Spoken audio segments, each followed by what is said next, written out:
Est-ce que cet OM est vraiment guéri? Ça y est, est-ce qu'ils sont relancés totalement? Regardons vos ardoises. Ça dit quoi? Non pour Alicia, mais oui pour Karim Benani. Pas encore pour Benoît. Non, avec même des points d'exclamation pour Karim Galli. Non pour Ludo et non pour Raphaël. Tiens Ludo, vous allez commencer. Alors à moins que Karim, comme il est seul, vous voulez commencer ou les achever à la fin? Ah, je veux bien commencer. Ah bah allez-y alors, et vous expliquerez la vie Ludo. Alors, il a peur. Ou pas. En fait, le jeu n'intéresse plus personne aujourd'hui, honnêtement. Le jeu n'intéresse plus personne dans un sprint final. La manière dont l'OM joue, ça n'intéresse plus du tout les supporters ni les suiveurs. Il y a 6 matchs de championnat, 18 points à prendre. Ce qui intéresse les gens aujourd'hui, pour les Marseillais, les supporters et les suiveurs de ce club-là, c'est la victoire. Et Marseille est resté sur 3 défaites consécutives. Donc déjà, sur le plan comptable, l'OM est guéri. C'est factuel et indéniable. En revanche, j'entends, moi, toutes les langues qui peuvent dire aujourd'hui oui, Marseille a mal joué hier, ou c'était pas assez consistant, cohérent. Bien sûr, c'est une équipe en convalescence de ces 3 défaites-là, amputée d'un joueur hyper important par ligne, il ne faut pas l'oublier. Balerdi, Højbjerg, Guiri, il y a quand même 3 joueurs, 3 internationaux qui sont des titulaires en puissance à l'OM. Donc ça compte. Un joueur par ligne, enlever... Enfin, qui était là lors des défaites. Ils étaient là lors des défaites. Enlever le meilleur joueur par ligne... enlever le meilleur joueur par ligne de toutes les équipes de Ligue 1, franchement, je pense que ces équipes-là, elles galèrent aussi. Donc aujourd'hui, sur le plan comptable, l'OM est guéri parce que l'OM a gagné. Surtout, l'OM se donne de l'air et fait le plein de confiance avec les défaites conjuguées des autres concurrents de l'OM. Donc honnêtement, sur ce que j'ai vu hier, avec les sourires que j'ai vus, avec le discours de De Zerbi derrière qui avait l'air soulagé, les joueurs qui vont dans le sens de De Zerbi aussi après le match, moi je me dis que l'OM est guéri et l'OM va à Monaco dans une situation où elle n'est pas obligée de gagner ce match-là. Même un match nul reste une super opération pour une quête de Ligue des Champions. Après, Ludo, là où Karim a complètement raison, c'est que celle-là, elle leur redonne 2 points d'avance sur les poursuivants, ce qui était absolument inespéré, parce qu'ils étaient quand même un peu à la cave depuis 3-4 matchs. Et c'est incontestable que quand vous prenez 3 points comme ça, et 2 points d'avance après, bah, ça peut vous donner une bouffée d'air et même des ambitions nouvelles. Non, mais il est incontestable que l'incendie a été éteint. Ça, c'est une certitude. Il avait déjà été plus ou moins éteint sans que l'OM joue, puisque Lille et Nice n'ont pas été capables de... Et Monaco. Et Monaco n'ont pas été capables de remporter leur match. Libérés. Donc tu avais quand même ton destin, tu savais ce qu'il en était, et c'est un réel avantage. Jouer en dernier comme ça, dans un sprint final, c'est un réel avantage. Donc incendie éteint pour le moment, oui, mais hier, pardonnez-moi, j'ai trouvé une équipe courageuse, en tout cas certains très courageux. Je pense à des hommes qui ont tenu l'OM hier soir avec une force et une conviction. Rouli d'un côté, Rabiot de l'autre. Ces 2 joueurs-là ont porté l'Olympique de Marseille hier. Mais pardonnez-moi du peu, mais si vous avez regardé la première mi-temps, les fautes défensives de l'OM et les situations pour Toulouse... et tu sais que ça arrivait vendangé par Babica. Non mais Ludo, ça arrivait aussi quand l'OM jouait gagnait des matchs. Donc tu peux il y avait des situations. Oui, de là à me dire il y a une guérison, il y a un truc, ça roule. Moi je te dis, ma pensée c'est que les futurs matchs de l'OM contre les équipes plus calibrées que Toulouse sur le plan offensif, ce genre de match, ça passe pas. Ouais, mais ce type de match, ça part pas. Non, mais les deux, ce sera pas la même configuration. Tu vas pas prendre des comptes dans ton dos, puisque le ballon, tu vas le laisser à Monaco. Donc tu vas laisser le ballon à Monaco et à Lille. Non, mais donc quoi? C'est quoi guéri pour toi? Qu'est-ce que tu appelles guéri? Il reste 6 matchs. Ils vont aller au bout tranquillement jusqu'au bout. Moi, je pense que ça va batailler sévère jusqu'au bout. Oui, ça oui, je pense aussi. Très sévère. Et hier, il y a encore des... Pardon, Raphaël. Hier, il y a encore des joueurs... Pardonnez-moi, mais Greenwood, on peut dire, ouais, génial. Le but est exceptionnel. Le but, mais son comportement pendant le match. Il est là. Avant, il faisait ça sans le but. Donc l'OM est loin d'être encore totalement guéri. S'il fait ça à chaque match, les supporters et De Zerbi seront contents. Oui, on a enfin retrouvé Mason Greenwood. Il avait complètement disparu ces dernières semaines, méconnaissable par rapport à son début de saison. Roberto De Zerbi, l'entraîneur marseillais, l'avait même piqué publiquement, pointant du doigt son manque d'investissement. Il est allé sur le banc des remplaçants à plusieurs reprises. Hier, ça partait très mal aussi, parce que sa première période, il a été complètement fantomatique. De Zerbi le laisse sur le terrain et il a bien fait, l'entraîneur italien, parce que derrière, il y a cet éclat de génie, il y a cette fulgurance avec ce but somptueux qu'on a pu voir avec Raphaël.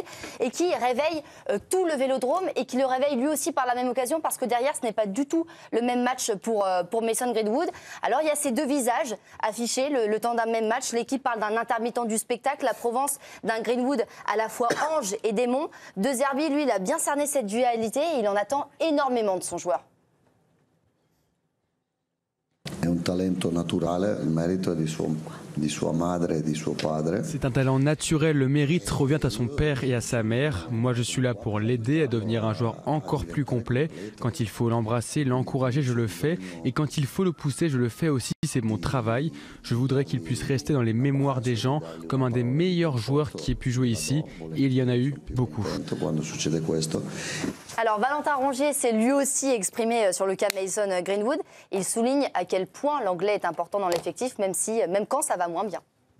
C'est sûr et certain qu'il n'a pas perdu sa qualité, mais vous savez, dans une saison, c'est long et on ne peut pas être tout le temps ici, tout le temps être décisif. Il a traversé une période un peu moins bonne, mais il est là et il nous fait du Mason ce soir et il nous sort ce but qui nous fait du bien et Adri derrière qui cloue le spectacle. Donc voilà, on espère que ça va continuer jusqu'à la fin de saison parce qu'on aura besoin de tout le monde. Et c'est un but qui a marqué les esprits, ça a été repris partout sur les réseaux sociaux, partout en Europe. Certains espèrent que c'est le but de la Renaissance, d'autres sont nostalgiques par rapport au Greenwood de début de saison. Mais il a marqué les esprits pour ce 16e but en Ligue. Oui, mais alors, sur le reste du match, et ce que vous avez dit un petit peu tous en plateau, c'est que le problème de Mason Greenwood, c'est qu'il a été un peu fantomatique. Alors on demande à un buteur de marquer là quand il faut marquer, mais c'est seulement 15 ballons, enfin en tout cas 7 ballons touchés dans la surface adverse sur 2 tirs tentés. Les dribbles, ça ne passe pas, les 1 contre 1, 33% de dribbles réussis, et puis il a perdu 15 ballons, remplacé à la 90e minute de jeu. Mais match paradoxal, buteur, mais dans le contenu, c'était pas non plus folichon. Mais Karine, ce qu'on lui demande, c'est ça, c'est cet éclair de génie qui peut-être peut changer la fin de saison de l'OM et le destin de cette équipe-là. Ce but qui peut être élu but de l'année à la fin de la saison sans problème. Hein. Oui, attendez, il y a celui d'Akliouche avant, je vous rappelle. Et j'aime bien celui-là, moi. Mais moi, je suis désolé, je ne fais pas partie des gens qui disent, en fait, vu qu'il a du talent, il peut se permettre de faire ce qu'il veut. Effectivement, il a des statistiques qui sont très bonnes, 17 buts. Il va peut-être mettre 20 buts et il égalera Bafé Gomis, qui était le dernier meilleur buteur de l'OM en Ligue 1. Mais je trouve que c'est trop peu parce qu'en fait, il ne se dépouille pas sur le terrain, il fait le minimum syndical. Et en fait, il y a les changements juste avant ce fameux but. Et je pensais qu'il allait être dans les deux changés par De Zerbi et puis finalement non. Et le scénario. Le coup de génie. Comment ? Le coup de génie du coach, je ne veux pas le sentir. Oui, enfin, le scénario, il tourne en faveur de Greenwood et de De Zerbi. Mais en fait, c'est scandaleux parce que De Zerbi l'a tensé, il avait raison, il l'a mis sur le banc et il ne répond pas. Oui, mais c'est pas mal joué. Vous me dites scandaleux, je comprends ce que vous voulez dire. Mais il l'a senti, il s'est dit peut-être qu'il va me faire ça. Non, mais d'accord, mais en fait, il ne répond pas. Greenwood, il ne répond pas aux attentes de De Zerbi parce que De Zerbi ne lui demande pas juste de marquer un but sublime. Oui, mais Karine, avec ce but, est-ce qu'il répond pas aux attentes ? Je comprends ce que vous dites sur tout le terrain. Parce que Greenwood, c'est un joueur qui est au-dessus et en fait, il le sait tellement qu'il ne fait rien. Il se contente du minimum. Combien il a fait de grands matchs à l'OM lors des grands rendez-vous ? Il n'y en a pas. Donc les statistiques, elles seront très bonnes. Mais tu as une offre à 40 millions, mais moi je lui mets un paquet cadeau et je l'emmène à Marignane et je le vends en Angleterre. Vous le mimez bien. N'importe où. Mais je trouve qu'en fait, il se contente de trop peu et il doit faire bien plus. Alors, ils sont guéris ou pas ? Comment ? Ils sont guéris ou pas, ces Marseillais ? Ah non, mais pas du tout. Là, le match de hier, c'est une horreur. Déjà, le niveau technique est d'une faiblesse terrible. C'est d'un ennui absolu. Oui, mais regardez, Monaco, c'est pire, ils arrivent à perdre un match. Alors, c'est le championnat des nuls. Nice perd, Lille perd, Monaco perd. Donc là où je dis bravo à Marseille, c'est qu'effectivement, dans le championnat des nuls, ils ont gagné. Mais le contenu du match, tu perds 3 matchs de suite. Ouais. Tu as les supporters qui t'encouragent, ils te mettent pas la bronca et tu fais une mi-temps comme ça. Moi, je trouve ça dingue. C'est-à-dire qu'il n'y avait pas de rythme, il n'y avait pas de jeu collectif. Ils se demandaient ce qui se passait. Les buts, donc le premier, le CSC, il est extraordinaire, on ne sait même pas comment il fait, c'est fabuleux. Et les deux autres, ce sont 2 individualités magnifiques. Mais le jeu collectif de l'OM hier, il est très faible. Vous avez un doute sur la fin de saison ? Et non, mais en fait, de toute façon, tout le monde est irrégulier. Donc Marseille, évidemment, il fait partie de ce pot. Je veux dire, Monaco, pot de pêche que c'est dramatique. Nice, ils sont incapables de battre Nantes. Lille, ils marquent à la première, ils se débrouillent pour perdre le match. Donc en fait, Marseille est largement dans les clous. Moi, je dis pas du tout qu'ils vont sortir de cette 2e place ou même du podium. Mais je trouve que c'est quand même très dommage de voir une équipe qui produit si peu. Parce que De Zerbi, je trouve que son équipe était meilleure il y a quelques mois. Alors que normalement, c'est l'inverse. Tu progresses. Là, je trouve qu'on stagne et même on régresse. Et attention, tout peut aller vite. Entre la 2e et la 7e place, il y a 5 points entre toutes ces équipes-là. Donc ça peut encore énormément évoluer. Quand on regarde le calendrier de l'Olympique de Marseille, on a mis en jaune les 2 prétendants à la Ligue des Champions, 2 adversaires directs. Dès le week-end prochain, Monaco. Et puis, on verra où sera situé après Montpellier, Brest, Marseille. Il y aura encore ce match face à Lille. Et Brest n'est pas encore sorti de la course. Ils se sont relancés sur ces dernières semaines. Après, Benoît, plus je vous écoute, je pense que vous avez tous raison. Mais j'avoue que l'argument de Karim sur l'aspect comptable, dans un sprint comme ça, où finalement, je rejoins Karim, personne n'avance vraiment, en fait, marquer la dernière seconde du bout de l'orteil, ça ne sera pas grave. En fait, moi, si ça vous emmène avec des champions. dis qu'ils ne sont pas encore guéris. C'est pas la question.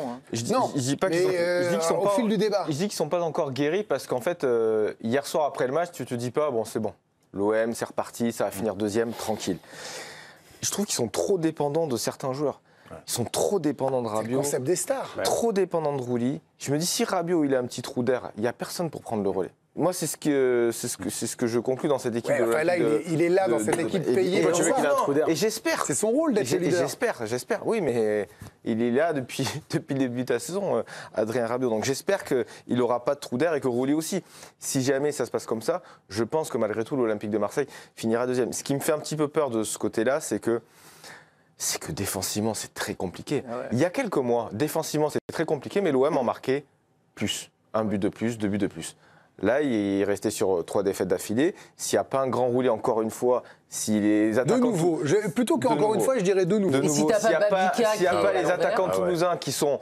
Ils sont pas très adroits. Voilà, mais direct, c'est pas Babica, samedi prochain. Qui ne sont pas très adroits, forcément, ce sera autre chose. Je pense que tu vas à Monaco, tu vas à Lille, voilà, il va falloir... Celui-là, il va valoir cher. Il va surtout falloir marquer plus de buts, parce que dans tous les cas, on le sait, l'OM a des trous d'air derrière. C'est-à-dire qu'ils vont prendre des buts jusqu'à la fin de la saison. Bien sûr. Mais c'est pas à chaque match, l'Olympique de Marseille, défensivement, à chaque match, il se retrouve à 1 contre 30, 2 contre 3. À chaque match. Hier, il y a eu des folies. Mais à chaque match. Donc, offensivement, il faudra qu'il fasse. Vous savez quoi, je vois que ça vous passionne. On parlera de la course à l'Europe tout à l'heure. On fera un baromètre spécial course à l'Europe.